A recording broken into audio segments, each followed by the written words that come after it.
Bismillahirrahmanirrahim. Assalamualaikum warahmatullahi wabarakatuh. Baik, terima kasih atas kesempatan yang telah diberikan. Sebelum itu, izinkan saya untuk memperkenalkan diri. Kami dari kelompok 3 dengan mata kuliah Sistem Penunjang Keputusan, di mana kami akan mempresentasikan tugas atau hasil diskusi kami pada tugas ketiga ini, di mana kami beranggotakan yang pertama ada Siti Arseti Wilbina, ada Femi Nurul Laksana, ada Siti Nur Aisyah Salsabila, dan saya sendiri Nur Firkatun Najia, dan yang terakhir ada Ahmad Muslim Muhammad.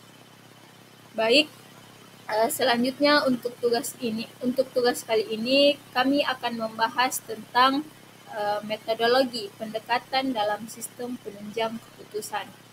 Nah,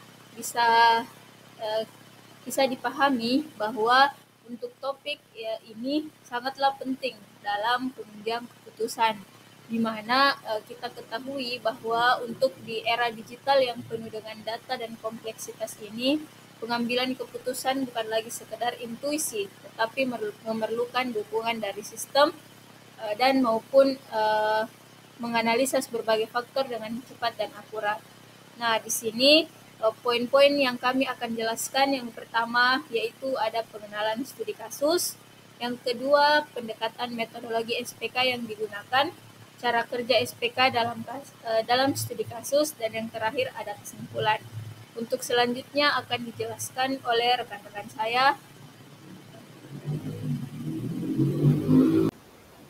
Baik, untuk yang pertama, pengenalan studi kasus simulasi penyebaran penyakit untuk strategi mitigasi.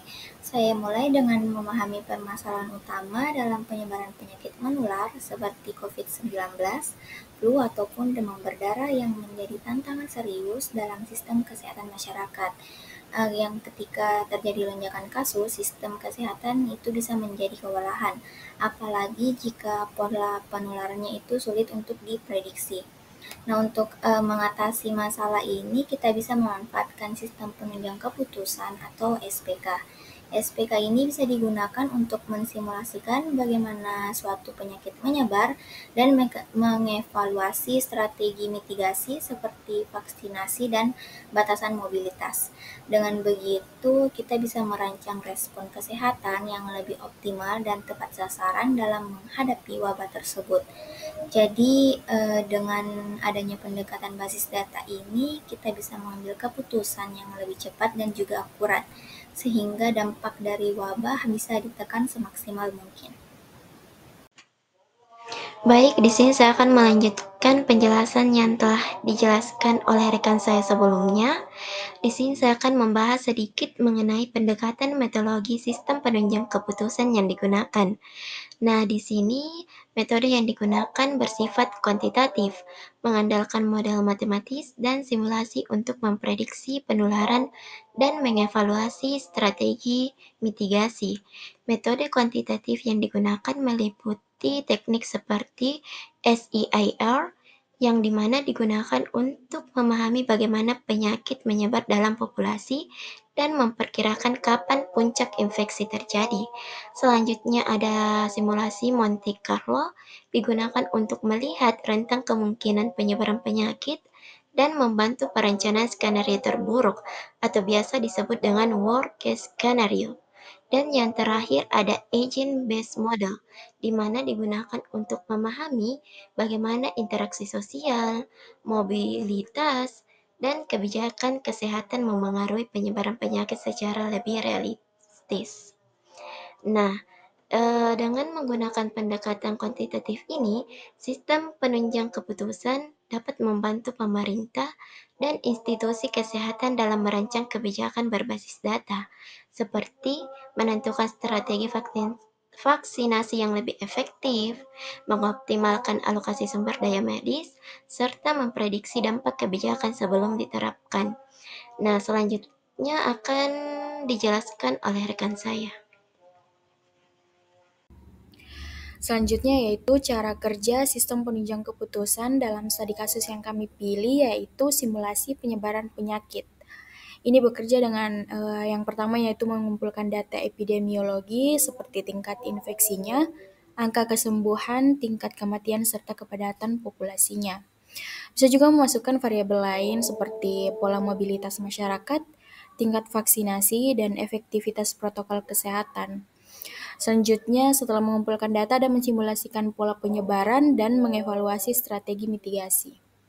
Jadi seperti penjelasan sebelumnya, teknik yang membantu pengambilan keputusan berbasis data untuk respons kesehatan ada yang pertama yaitu menggunakan model SEIR, Susceptible, Expose, Infect, dan Recovered untuk memprediksi penyebaran penyakit berdasarkan kelompok populasi yang rentan, terpapar, terinfeksi, dan sembuh. Yang kedua ada menerapkan simulasi Monte Carlo, yaitu untuk mempertimbangkan skenario yang tidak pasti seperti mutasi virusnya atau perubahan kebijakan kesehatan. Yang ketiga yaitu memanfaatkan agent-based model untuk mensimulasikan interaksi antar individu, juga melihat dampak berbagai kebijakan seperti lockdown atau vaksinasi yang bisa kita lihat 2019 yaitu COVID. Dan kami juga ada hasil analisis sistem penunjang keputusan yang digunakan untuk merancang strategi pembatasan sosial, vaksinasi, serta alokasi sumber daya medis, sehingga keputusan yang diambil lebih akurat dan efektif dalam mengendalikan penyebaran penyakit. Jadi keputusan yang diambil itu berdasarkan rekomendasi sistem penunjang keputusan yang diterapkan dalam kebijakan kesehatannya. Jadi sistem harus terus memperbarui data dan modelnya untuk menyesuaikan strategi berdasarkan situasi terbarunya. Baik, untuk selanjutnya yaitu kesimpulan dan rekomendasi. Nah, kesimpulan dari pembahasan sebelumnya yaitu metode simulasi berbasis SPK atau sistem penunjang keputusan sangat efektif dalam pengendalian penyakit dengan pendekatan kuantitatif seperti model SEIR atau Susceptible, Exposed, Infected, Recovered, simulasi Monte Carlo, dan agent-based model untuk memprediksi penularan dan mengevaluasi strategi mitigasi. Hasilnya sangat membantu otoritas kesehatan merancang kebijakan berbasis data agar respons lebih cepat dan tepat. Namun, tantangan seperti ketergantungan pada kualitas data, kompleksitas model, dan kebutuhan komputasi tinggi masih menjadi kendala. Sebagai rekomendasi, diperlukan peningkatan kualitas data, efisiensi model, serta integrasi dengan AI dan machine learning guna meningkatkan akurasi prediksi dan efektivitas mitigasi.